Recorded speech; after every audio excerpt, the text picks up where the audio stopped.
los que han mostrado un mayor grado de atraso en el manejo de la pandemia, que son Estados Unidos, Brasil, México y Gran Bretaña. Son los 4 países y sus dirigentes quienes han sido señalados por la forma que han atendido una pandemia que, bueno, pues en el caso nuestro ya llegamos a 40,000 muertos en las cifras oficiales, porque si nos atenemos a lo que se empieza a hablar, ya llegaríamos casi a las 100,000, de acuerdo a lo que se especula o se dice por parte de otros especialistas. En Estados Unidos, inclusive, que ya andan acercándose a los 150,000, se dicen que habría que multiplicarla entre 6 o 10%. Lo cierto, Raúl, es que si algo podemos insistir nosotros es que el manejo, la gestión de la pandemia en México fue a destiempo, desafortunada, politizada, y que hasta ahora, bueno, pues estamos viendo las consecuencias de lo que se está presentando con la cantidad de contagios cotidianos que nos dicen que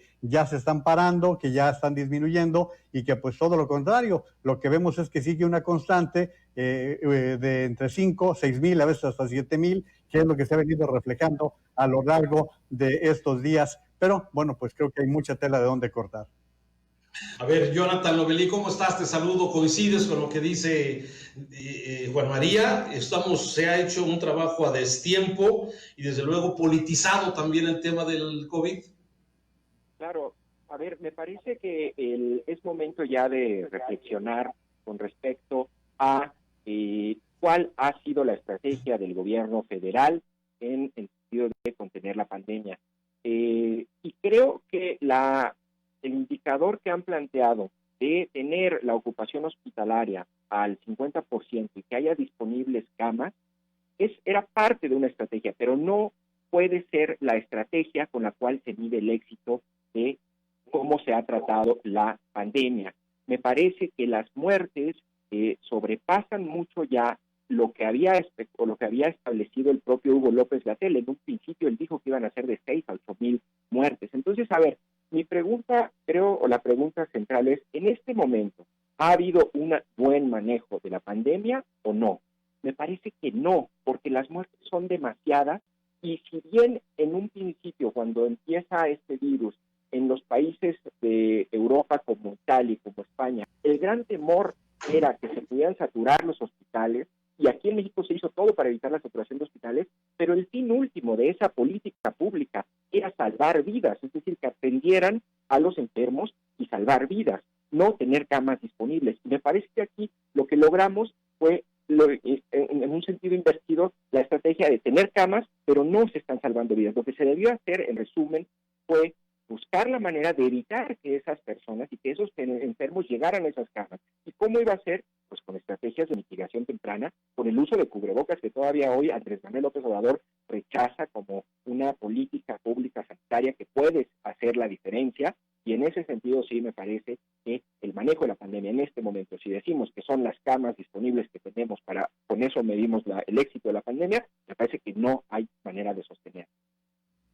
Sí, ya hay historias, Jonathan, agregando un poco a lo que comentas, que parece que el gobierno se dedicó precisamente a administrar las camas, los ventiladores, cuando a muchos enfermos de COVID, de acuerdo a los testimonios que hemos recogido aquí en Mega Noticias, bueno, los mandaban a su casa con síntomas y luego regresaban cuando ya estaban graves, cuando ya había poco que hacer. Pero bueno, esa es una visión que comparto contigo en este sentido. A ver, Diego, ¿tú cómo vas evaluando este manejo de la pandemia en México? Como ya se dijo Juan María, a destiempo, politizada, un mal manejo, dice Jonathan Lomelí. ¿Tú coincides con estos puntos de vista? Sí, en lo esencial sí, creo que el gobierno renunció a gestionar la pandemia simplemente para ahora contar muertos, ¿no? Es decir, a lo que se dedica la Secretaría de Salud es a contar muertos con su sistema Centinela, y pasamos de una política de quédese en casa a muérase en casa, porque en realidad, como lo reportó el periódico El País, solo 1 de cada 8 mueren en hospitales, el resto están muriendo en casa. Y hasta después se hacen las pruebas, por eso además tenemos información tan a destiempo, se hacen pruebas a las personas que fallecieron, no a las que hay que curar. Entonces, claramente había una intención de no saturar el sistema hospitalario, eso se logró, pero ¿te acuerdas que el 8 de abril el señor presidente dijo ya domamos la pandemia? En ese momento Sí. andábamos en los 150 muertos y él estaba ya dando por cerrado el tema de la pandemia. Entonces me parece que ha sido un muy mal manejo político, no solo el gobierno federal, también diré que los gobiernos estatales, en este afán de sacarle raja política, de hacer política con la epidemia, lo único que han logrado es vacunarnos, pero vacunarnos de credibilidad, es decir, ya nadie le cree nada a nadie, y entonces literalmente de que nos dijeron de aquí en adelante es cosa de ustedes, cada quien a cuidarse como pueda. Eso hemos hecho los mexicanos y no hay una política pública, no hay claridad de qué es lo que se va a hacer. Lo que estamos esperando es que algún día empiece a bajar el número de muertos, pero eso lo estamos esperando desde hace mucho tiempo y no sucede. Entonces me parece que, como bien decía Juan María, somos uno de estos 4 países que se distinguen por un manejo bastante irresponsable de la pandemia y que coinciden los 4 presidentes con ser, digamos, de corte populista, de derecha o de la izquierda, pero populistas al fin. Sí, así es. Bueno, parece que es una característica. Ahora, ¿hasta dónde vamos a llegar, Diego? ¿Cómo vas visualizando este tema? Porque, bueno, ya Salud dice que se ha desacelerado el número de personas que se vienen infectando y que vienen falleciendo. Sin embargo, ¿hasta dónde vamos a llegar? Hay estudios predictivos que hablan de 90,000 muertos para octubre.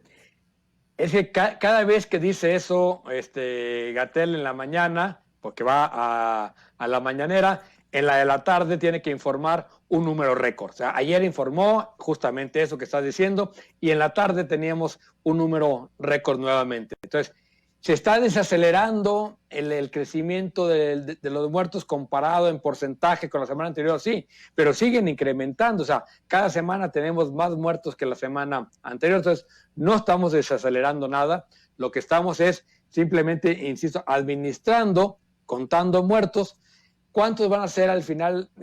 Difícil de predecir. Hemos ido incrementando los modelos predictivos. Todos han fallado porque todos los modelos predictivos partían de la base de que íbamos a hacer ciertas acciones a las cuales, insisto, ya renunciamos, no solo el gobierno, también los ciudadanos. Las calles están como antes de la pandemia, nadie se está cuidando de más, hay información contradictoria por todos lados, tenemos semáforos estatales, semáforos nacionales, una verdadera absurda discusión sobre si se debe usar o no cubrebocas y ya una incapacidad para volver a decir, aún en Jalisco, que dicen que ahí está el botón de emergencia y en cualquier momento nos lo van a apretar, no va a suceder, porque ya no hay manera de contener a una población después de 4 meses de estar, digamos, a medias entre el trabajo y el cuidar la salud. Creo que eso ya fracasó y ahora, vamos a administrar los muertos.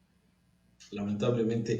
Ahora, estas denuncias que presentan algunos actores contra la función, bueno, más bien contra Gatell y el tema de que lo investigue la función pública y ante organismos internacionales, ¿es grilla? ¿Tiene sustento? ¿Cómo lo ves, Jonathan? Haber algún tipo de revisión al trabajo que ha hecho el subsecretario de Salud Federal, pero ese es un momento que debe llegar más adelante.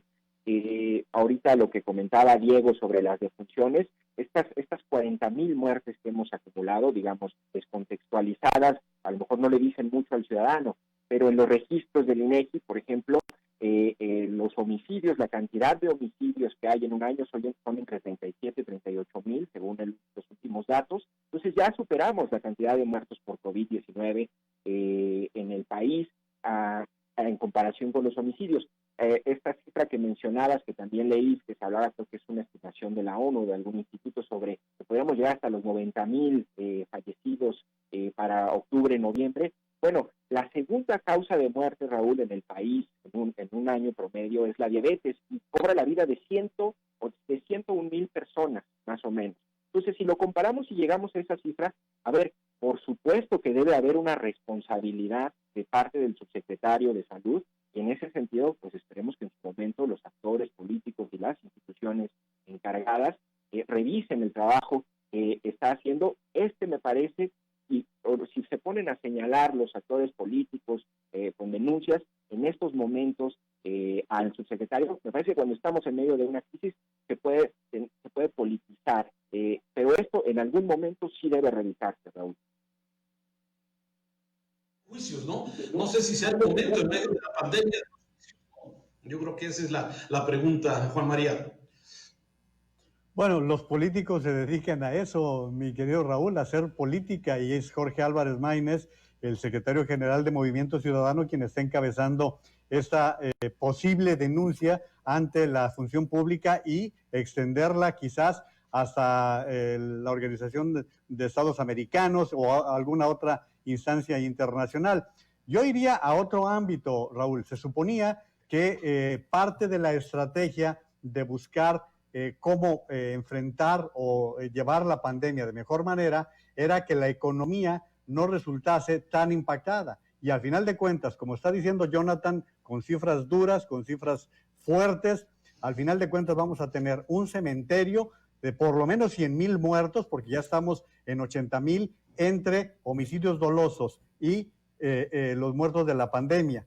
Pero si vamos a la parte económica, todos los indicadores se nos están cayendo. Estamos hablando ya de una caída en la economía de por lo menos el 10%, estamos hablando de más de 1 millón de empleos perdidos, estamos hablando de más de 10 millones de personas que no han tenido un ingreso más allá del 40% en los últimos 4 meses. Es decir, si se trataba de que la economía no fuera tan golpeada, al final de cuentas, los dos ámbitos, el sistema sanitario y la economía nacional, están resultando sumamente golpeadas, tanto así que ya estamos hablando de que salir de una crisis económica como la que se está incubando quizás nos tome hasta 2025, Raúl.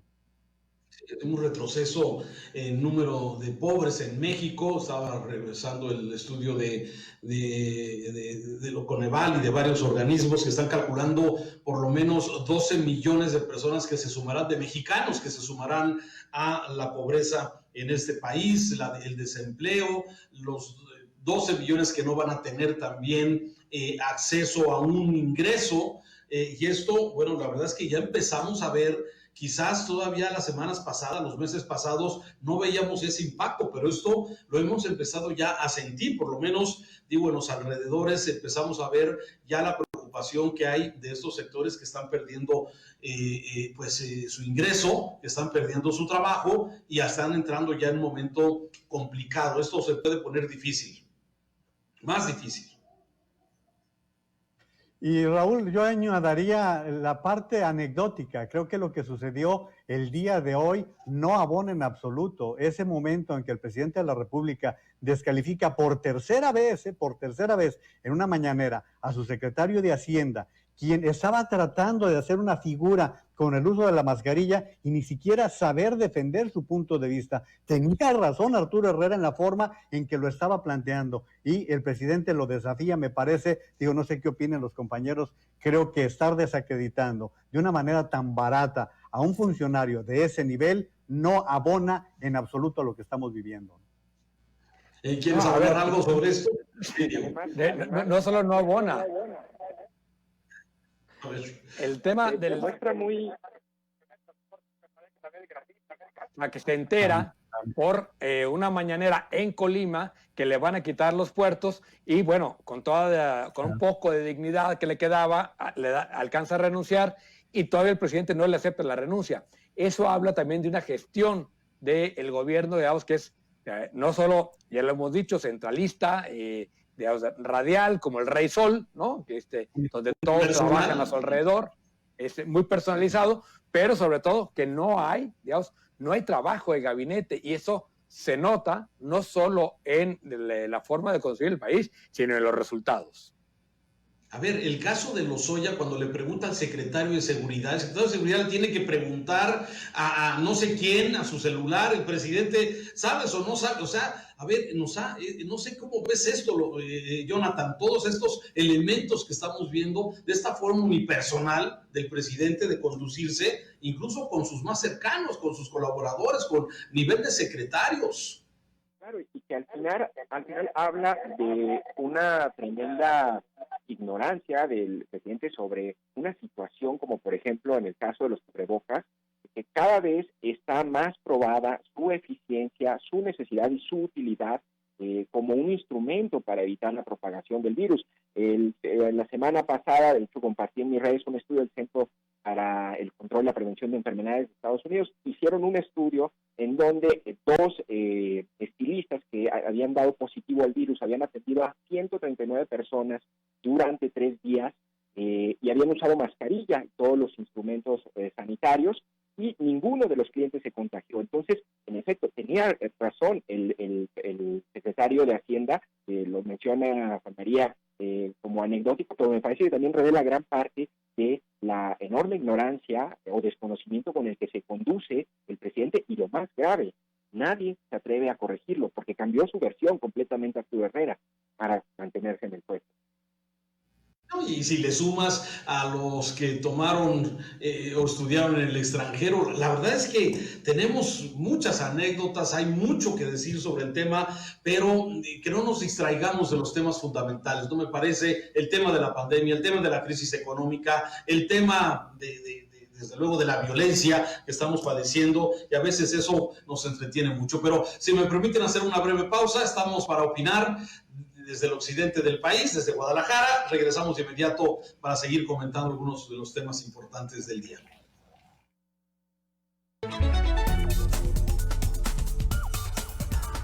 Para opinar.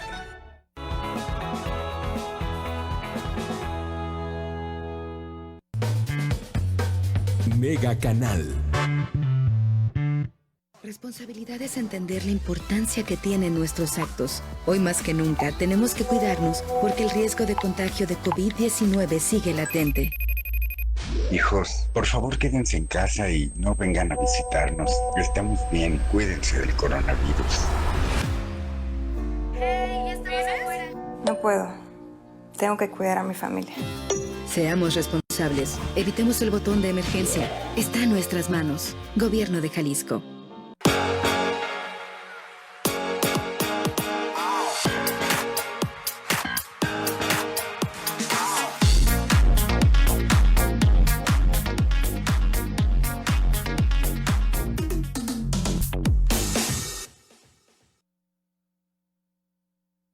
Una directora de teatro se encuentra en constante conflicto con sus actores, tratando de armar su obra antes de la tercera llamada. Disfrútala por XView. ¿Ya lo usaste?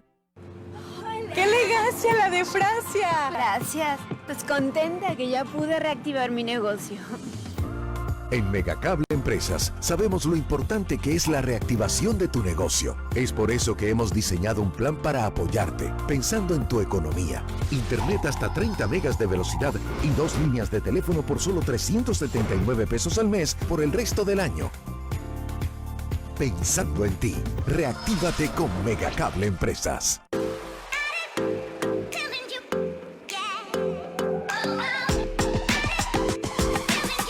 No se pierdan Mega Música a través del 151 y 1151 de Mega Canal. Yo les prometo mucha música, bandas que conocer, sus nuevos eventos, los lanzamientos, los videos musicales y muchas más cosas de qué hablar. Yo soy Betina Acedo y los espero en el siguiente episodio con muchas sorpresas.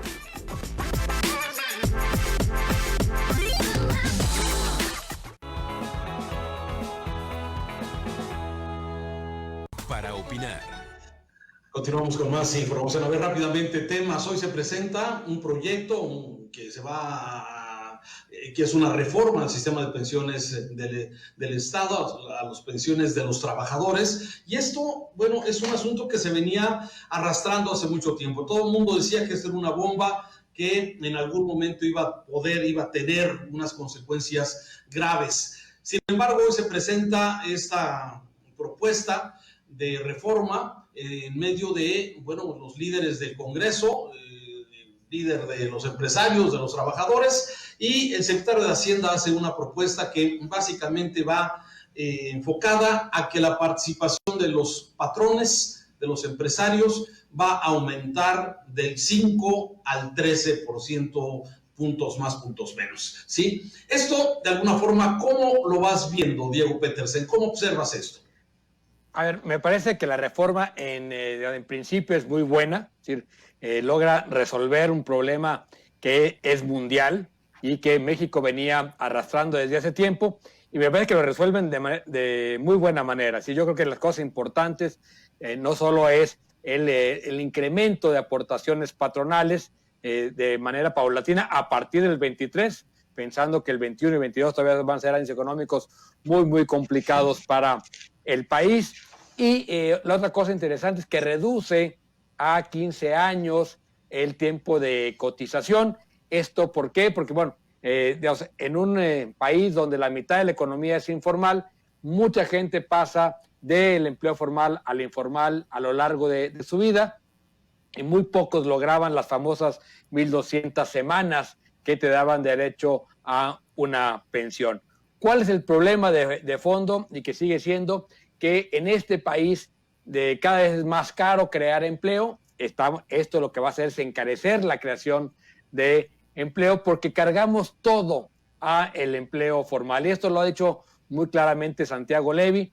Quizás el complemento necesario de esta reforma es el de un seguro de salud universal desvinculado del empleo. Santiago Levy lo planteaba haciéndolo desde el IVA, es decir, usar el IVA para asegurar educación y salud para todos los mexicanos y quitar del el empleo formal la carga, por ejemplo, de salud. Eso aliviaría muchísimo, abarataría la creación de empleo y podríamos tener más empleo formal.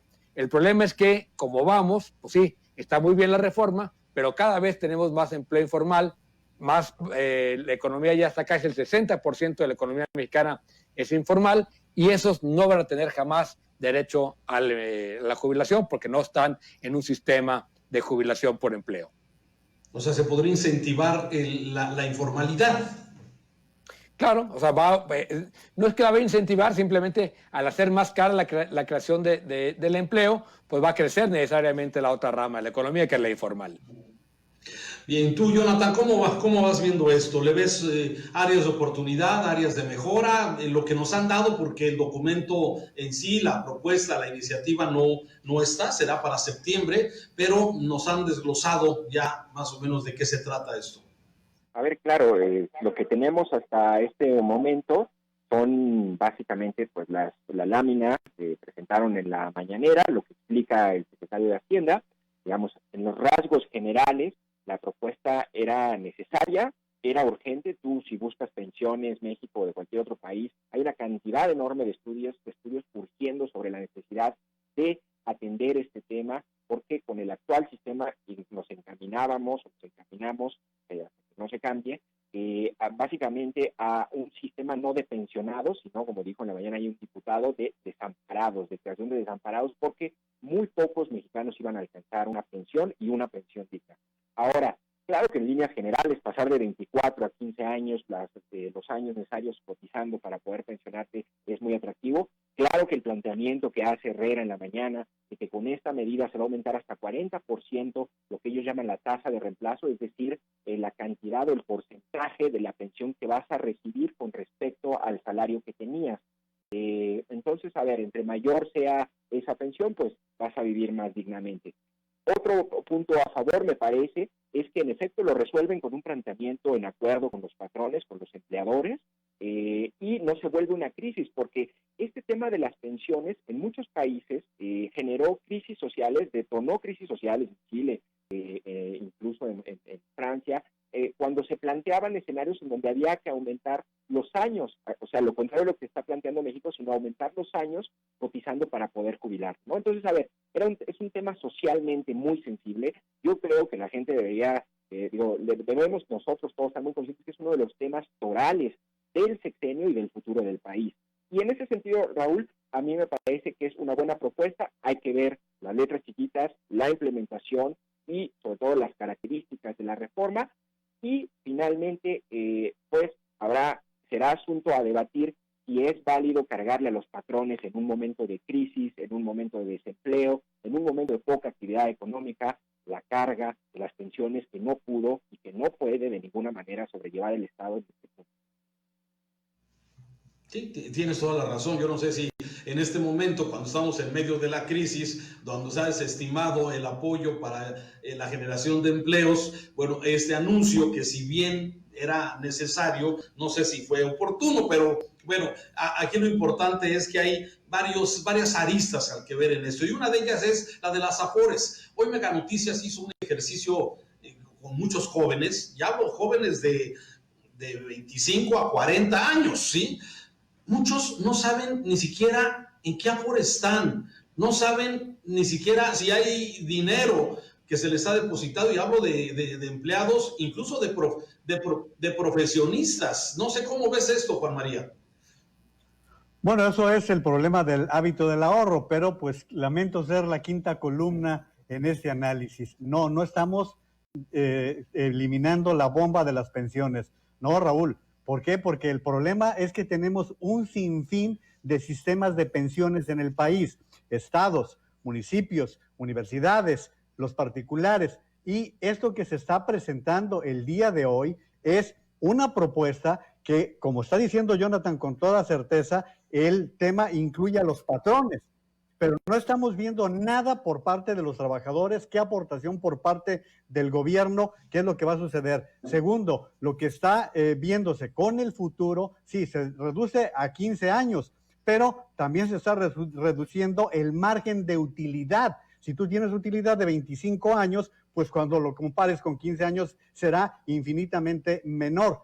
Y por otro lado, también estamos ante un problema real con la cantidad de años que estamos viviendo. Estos 65 años actuales eran cuando la gente vivía 50, 60 años, y lo que se había recomendado era ampliar en 5 años. Y iría otra vez a lo anecdótico. Me parece que la parte positiva es que los empresarios volvieron a Palacio Nacional, y mira que nomás le faltó arrodillarse a Carlos Salazar para darle las gracias al presidente de la República, porque los volvió a invitar. Lo penoso fue que ¿dónde estaba el legislativo, Raúl? Se suponía que Mario Delgado había citado a los diputados a las 8:30 para empezar a discutir el tema del INE, y los dejó plantados. Esto se llama división de poderes, no son asuntos ligeros o elementales. Creo que son asuntos que simplemente reflejan otra vez lo mismo, como decías, Diego, lo de todo gira en torno al sol.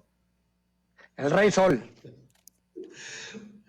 Bueno, es que a ver, hay prioridades, y para el presidente hoy era prioridad esto sobre el otro tema, que bueno, ya lo comentaremos. Si me permiten ir a una brevísima pausa, agradecer a quienes nos ven en TVC, le seguimos aquí en Megacanal, porque todavía vamos a hablar del INE, vamos a hablar de Lozoya y algunos otros temas de interés. Pausa, gracias.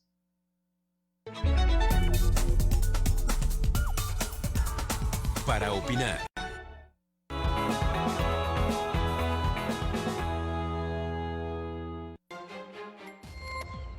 Proyecto para reformar sistema de pensiones contempla subir montos y bajar requisitos. COVID-19 sumará 640,000 pobres a Jalisco. Atemajac, una de las colonias con más casos de COVID y con pocas medidas sanitarias. Toda la información esta noche en Mega Noticias. Ryder y los cachorros vuelven con más aventuras para el deleite de tus niños con nuevos episodios de Paw Patrol por XView. ¿Ya lo usaste? Quédate en casa, aprovechando las opciones de pago que Megacable pone a tu disposición. Llamando por teléfono al número en pantalla, seleccionando la opción 2. Directamente en megacable.com.mx, dando clic a esta pantalla. Y también usando la Megacable App, que puedes descargar de Apple Store o Google Play. Solo necesitas tu número de contrato a 10 dígitos y una tarjeta de crédito o débito. Hazlo hoy y quédate en casa con Megacable. ¡Qué elegancia la de Francia! Gracias. Pues contenta que ya pude reactivar mi negocio. En Megacable Empresas sabemos lo importante que es la reactivación de tu negocio. Es por eso que hemos diseñado un plan para apoyarte, pensando en tu economía. Internet hasta 30 megas de velocidad y 2 líneas de teléfono por solo 379 pesos al mes por el resto del año. Pensando en ti, reactívate con Megacable Empresas. Pepa continúa con sus alegres aventuras en compañía de sus amigos y, claro, su hermanito George. Disfrútala por XView. ¿Ya lo usaste? Este sábado a las 9 de la noche, en Otra Noche con ustedes, el Super Show de los Vázquez, los académicos, los dandies, los hooligans y Carlos Macías. Otra noche con ustedes. Otra noche con ustedes.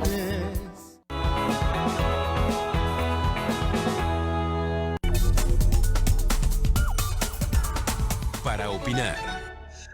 Vamos a continuar aquí para opinar. Diego Petersen, Juan María Naveja, Jonathan Lomelí, muchas gracias. Vamos al siguiente tema, si les parece. A ver, el INE, hasta estas horas creo que no se ha decidido. No sé si hay alguna información nueva, pero bueno, la forma en cómo se seleccionaron estos consejeros del Instituto Nacional Electoral y cómo de alguna forma se había hecho un procedimiento más o menos, dicen que con cuidado, pero bueno, siempre llega a manotas de alguna forma querer hacer lo que normalmente se hacía, reparto de cuotas o dar poner a los consentidos. ¿Cómo ven ese proceso? ¿Estará prosperando?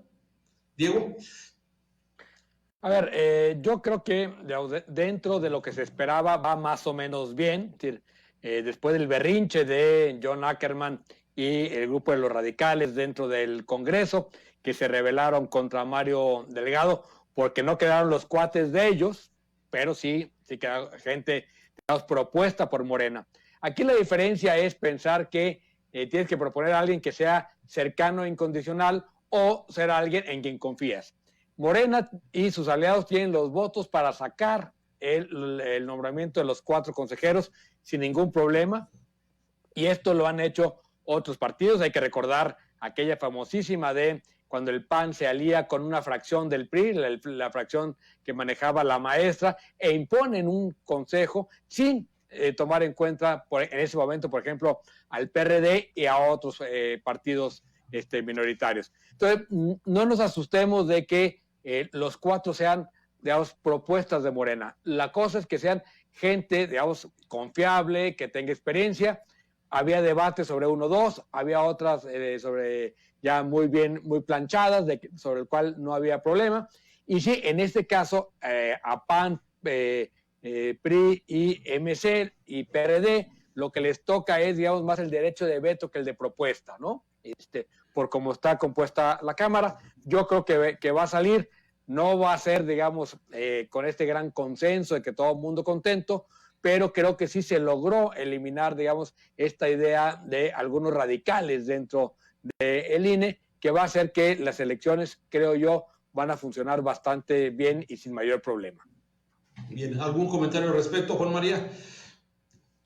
Sí, fíjate que yo creo que teníamos el temor, además fundado, de que las cosas se inclinaran completamente a Morena, y me parece que al final la conformación del consejo inicial ayudó mucho a que las cosas fueran caminando bien. Creo que transitará sin mayor problema en el Pleno. Me parece que incluso hay conformidad de los partidos políticos con la forma en que se terminó al final de cuentas y con la selección de los 4 nombres. Suponíamos que lo que iba a terminar pasando era que iba a haber un consejo de los 9, 5 de Morena y 4 de los demás partidos, y no, todo parece indicar que tendremos un Consejo General del Instituto Nacional Electoral un poquito más plural, un poquito más estable, y creo que ahora lo que viene es algo que le he leído por ahí a Diego, que es el reto de qué es lo que va a hacer López Obrador con sus acciones hacia el INE. Es decir, va a seguir hostigando al instituto,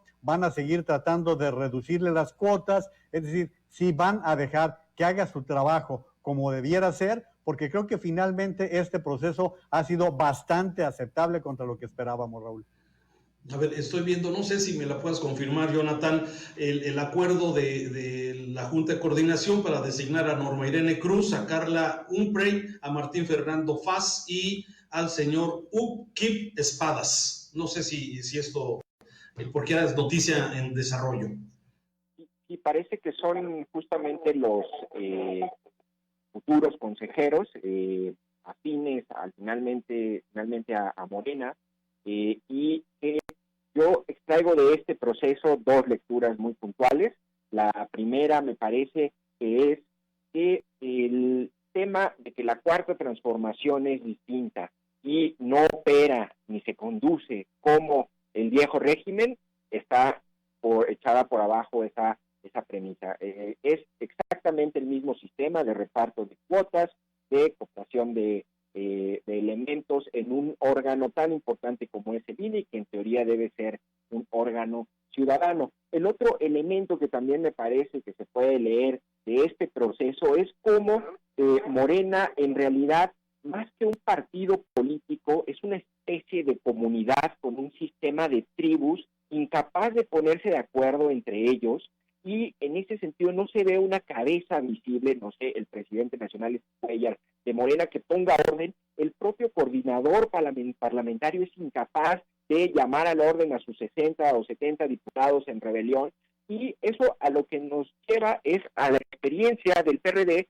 en donde como un partido político incapaz de generar consensos al interior, lo que provocó al final fue su extinción. Es decir, sí, se lleva Morena esos consejeros, pero en el saldo me parece que la lectura es un partido, que yo más que partido lo llamaría un sistema de tribus que todavía no termina de organizarse a sí mismo. Sí, Raúl, de confirmarte, los nombres son los que decías tú, es decir, Norma Irene Cruz, Carla Humphrey, Martín Fernando Faz y Hug Kib Espadas. Creo que por allí hay alguien del PAN que sí se coló, ¿eh? Oye, y sobre todo, lo que hace casi todos con experiencia ya en institutos electorales de los estados. Uno en Chiapas, otro en Ciudad de México, otro en Yucatán y otro en San Luis Potosí. Claro, que eso le da cierta certeza. Ahora, el reparto de cuotas en partidos no es algo nuevo, o sea, de alguna forma los partidos tienen que, de alguna forma, siempre proponen, y bueno, tiene que haber afinidades, pero aquí lo que es importante es que sean consejeros que puedan tener, que sean hombres de valor, que tengan principios, que puedan tomar decisiones en favor de de esta democracia del país. Si quieren, a ver, vamos al tema Lozoya, porque, a ver, yo cada vez que veo que pasan más días y que no se ha presentado, aunque dice que ya presentó declaraciones ante el Ministerio Público, pero me da mucha sospecha de que el tema Lozoya no va a acabar como muchas personas esperábamos, que fuera con un castigo ejemplar, que se recupere lo desviado y que se castigue a los responsables. A ver, ¿cómo lo vas viendo, Jonathan? Empezamos contigo, si te parece. Claro. A ver, lo cierto es que hasta este momento lo que sabemos con respecto al proceso es muy poco oficialmente, es decir, lo que nos ha dicho la Fiscalía, lo que ha dicho medio ahí informado el presidente. En realidad lo que sabemos es a partir de las columnas de opinión, los analistas, los medios de comunicación, sobre los alcances de esta investigación, que algunos dicen que puede llegar incluso hasta Carlos Salinas de Gortari, el propio Enrique Peña Nieto. Hay toda una especulación y una especie ahí como aparato mediático de difusión que hemos hecho entre los medios de comunicación y los analistas. No por algo, muchos analistas también lo comparan con llaman una especie de serie de Netflix en donde vamos a tener distintas temporadas. A ver, hasta este punto lo que sabemos es lo que se ha filtrado en la prensa, y en ese sentido me parece que pues habrá que esperar y ver si se cumple esta premisa, que en ese sentido yo coincido, de que en vez de tener un, digamos, arresto mediático como en el caso del Baester y el pasado sexenio y Enrique Peña Nieto, 2 o 3 flashazos de momentos en donde explican su red de desvío de dinero, lo que sí me parece que se está cocinando es una posible serie de Netflix, en ese sentido, con varias temporadas, varios capítulos, y en este momento yo creo que solamente estamos viendo circo mediático, y espero que en un momento dado ya lleguen los procesos contra personajes señalados. Y algo importante, todo indica que Lozoya, como testigo protegido o testigo colaborador, básicamente va a adquirir impunidad, y siempre y cuando dé información con respecto a sus cómplices. Me parece un poco eso es lo que se perfila con respecto al proceso. Pero eso es justo, o sea que ser testigo colaborador a él no se le condene con toda la severidad. Me hace ruido, yo no coincido con este tipo de principios, pero bueno, yo no soy el que estaré juzgando esto. A ver, ¿cómo lo ves, Juan María? Bueno, fíjate qué tan mal están las cosas, Raúl, que no sabemos cuál es la calidad o el estatus real de Emilio Lozoya Austin. Hasta este momento no sabemos cómo se le va a juzgar, porque ni siquiera se ha determinado a qué juzgado, qué juez va a recibir la causa. En esa tesitura nos encontramos. Y por otro lado, estamos viendo una injerencia del Ejecutivo que no va a colaborar en absolutamente nada, porque el presidente, fíjate, habla de que ya hizo una declaración cuando desde la Fiscalía nos dicen que no ha hecho declaración alguna. O sea, hay hasta contradicción en todo esto que se viene presentando. Ahora, lo que se viene también manejando, que en aras de un bien mayor puede ser el beneficio que reciba el propio Lozoya. Y el bien mayor, pues únicamente va hacia arriba, Raúl, o hacia Videgaray, o hacia Peña Nieto. Como estaba diciendo Jonathan, ahora el Círculo Rojo empieza a hablar, concretamente Salvador García Soto hablaba de las vinculaciones que pudiera tener con Salinas de Gortari, pero no solamente. Proceso esta semana da una lista de panistas, ex legisladores, gobernadores en funciones, que habrían tenido participación durante el proceso de reforma energética. Entonces, todo esto nos está armando un cóctel que ya no sabemos a dónde va y que debería de estar en el ámbito de la Fiscalía General de la República.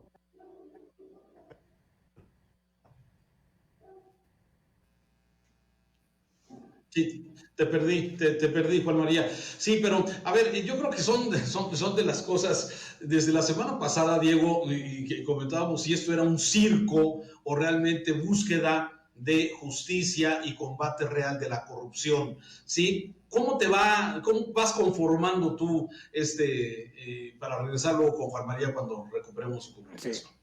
A ver, yo creo que el que ha puesto muy claramente los puntos sobre las IES, el ministro en retiro, José Ramón Cosío, porque hay muchas cosas que son muy delicadas en el proceso.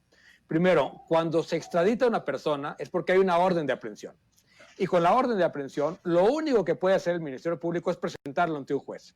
En este momento no ha sido todavía presentado ante un juez el señor Emilio Lozoya.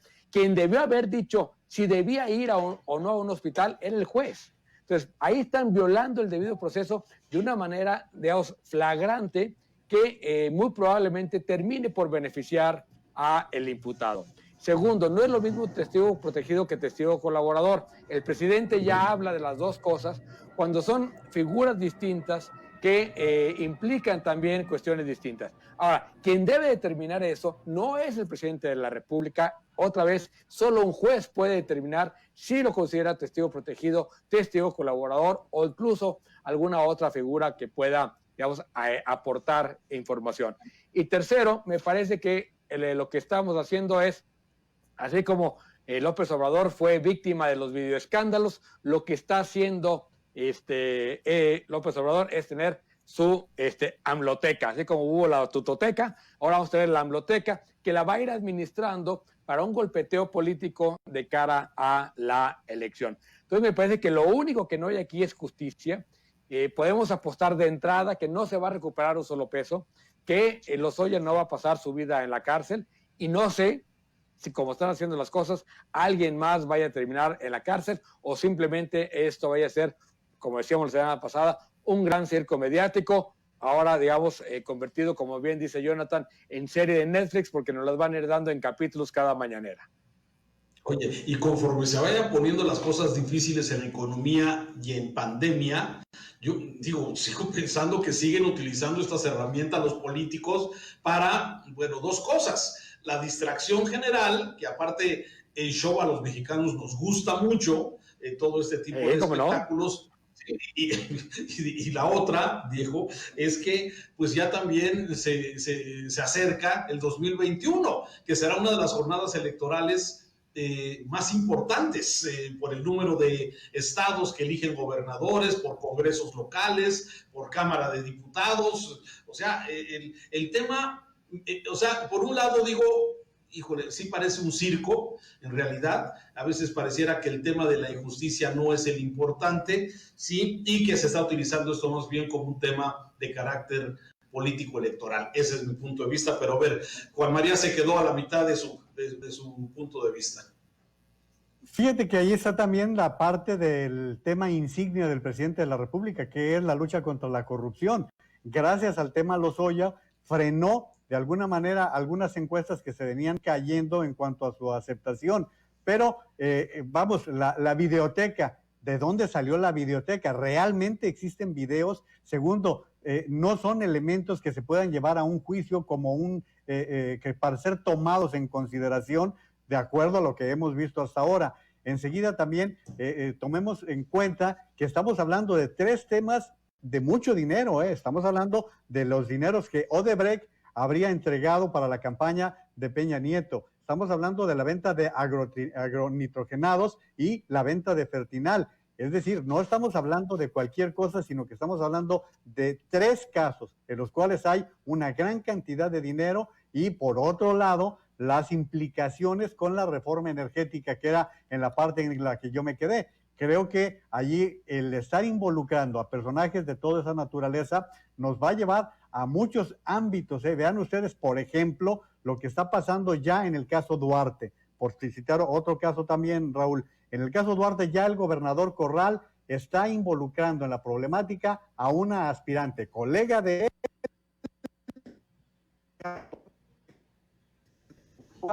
anunciándose la candidatura de Madero a la gubernatura de Chihuahua. Como veremos lo que tú estás diciendo, lo que va a suceder el próximo año no es solamente Lozoya, sino que también los otros asuntos que están de por medio. Lozoya, Duarte, Genaro García, es decir, tenemos bastante para seguir con el ejemplo de Jonathan, bastante para Netflix. Netflix, bueno, es el gran ganador. Antes de que se nos acabe el tiempo, quiero tocar un tema y quisiera el punto de vista de Diego Petersen especialmente, porque hoy escribe su columna en El Informador sobre este tema. Sí, este conflicto que se ha generado entre el Comité de Participación Ciudadana del Estado de Jalisco, del Sistema Estatal Anticorrupción, con los diputados, con el Congreso, referente a la elección de los consejeros de la Judicatura, precisamente. No sé si, explícanos un poco, Diego, porque eso fue anoche, fue ayer, sí, vale la pena, sí, clarificar exactamente la visión. ¿Qué fue lo que pasó? ¿Qué fue lo que ocurrió? ¿Por qué los diputados no aceptan este tipo de, digamos, recomendaciones o propuestas que hace un comité ciudadano? Platícanos, por favor. A ver, yo creo que hay que remontar. Todo empieza con el nombramiento de los miembros del Consejo de la Judicatura, donde en una simulación de apertura de proceso, el Congreso invita a las universidades y también al Consejo de Participación Social del Sistema Anticorrupción, el Comité de Participación Social, a que sean participantes y testigos, digamos, de un proceso limpio. Y finalmente lo que pasa es que se les hace bolas el engrudo con el examen, termina siendo aquello bastante, digamos, complicado, y lo que hacen PAN y MC en concreto, es decir, vámonos repartiendo como antes, como siempre lo hemos hecho, de cuotas y cuates, 2 para ti, 1 para mí, y en un proceso absolutamente amañado, en la madrugada, de espalda a la gente, nombran a estos consejeros de la Judicatura a modo. ¿Cuál es el problema? Que para hacer eso violaron la propia convocatoria que ellos habían emitido, porque ellos habían dicho que el examen era definitorio para poder participar o para poder ser elegible. Entonces lo que hacen es, dicen, el examen lo echamos para atrás, anulan el examen, y eso hace que, digamos, la elección sea no solo cuestionada por la forma, sino también por el fondo, es decir, porque están violando la propia convocatoria que ellos emitieron. El comité, primero las universidades hacen un desplegado, luego el Comité de Participación Social y varios otras personas publica un desplegado diciendo esto es incorrecto y tiene que reponerse el procedimiento. Monta en cólera los diputados y hacen, lo que hicieron ayer fue convierten en acuerdo legislativo una diatriba. O sea, lo que escribieron es verdaderamente una diatriba en contra del Comité de Participación Social, metiendo asuntos personales verdaderamente extraños que nada tienen que ver con el proceso. Y yo lo interpreto simplemente es el coraje del líder de MC, de Salvador Caro, ¿sí? Que avienta esta diatriba y logra convertirlo en un acuerdo legislativo. Entonces ahora, Raúl, hasta las diatribas pueden ya pasar por el Congreso. A ver, Jonathan, ¿tú cómo lo analizas esto en esta explicación que nos da Diego Amplia? Bueno, creo que Diego lo explica muy bien, porque en realidad son temas muy del círculo rojo y que además, por los abigarrados diseños institucionales del Comité de Participación Social, del Comité Coordinador del Sistema Anticorrupción, llegan de repente a ser un poco lejanos para el ciudadano. Pero, a ver, me parece que lo que demuestra, en efecto, es la enorme intolerancia de los diputados a que se les observe o señale que no cumplieron sus propias reglas.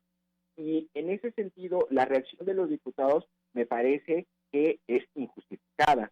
Y aquí se abre, me parece, una oportunidad muy interesante para el Comité de Participación Social, que es convertirse en un verdadero interlocutor crítico de este tipo de designaciones, y a partir de ahora no bajar la vara, o sea, de hacer enojar a los diputados para arriba en todos los procesos, sobre todo porque viene la elección de 9 magistrados. Imagínate nada más lo importante que es para los partidos políticos tener posiciones de magistrados en el Poder Judicial, y en ese sentido me parece que la sociedad debe respaldar el trabajo del Comité de Participación Social, alentar esa visión crítica y pedirle que no baje la vara, que no nada más cuando esté intereses de la Universidad de Guadalajara de por medio, saquen los colmillos y las garras y digan esto no puede suceder, sino que a partir de ahora se conviertan en verdaderos críticos e interlocutores de un poder como el legislativo que, como hemos visto históricamente, cada vez llega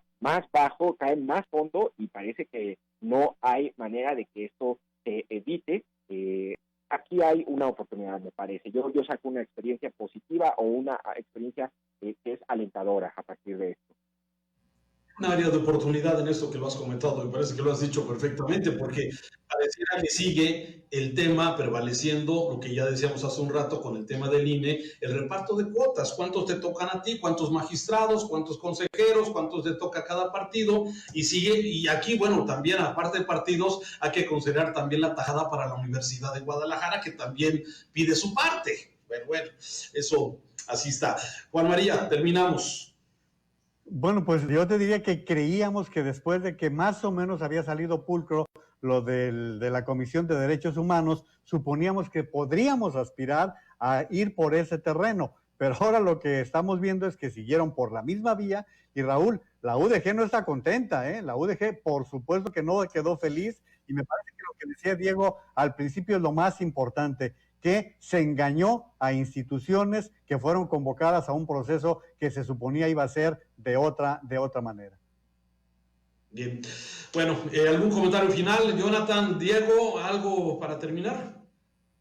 No, nada más de lo que decía Juan María, para efectos, digamos, de este tipo de procesos, la UDG debe ser considerado como un partido político más. Ya lo va a tener pronto, pero ahorita debe ser considerado como tal.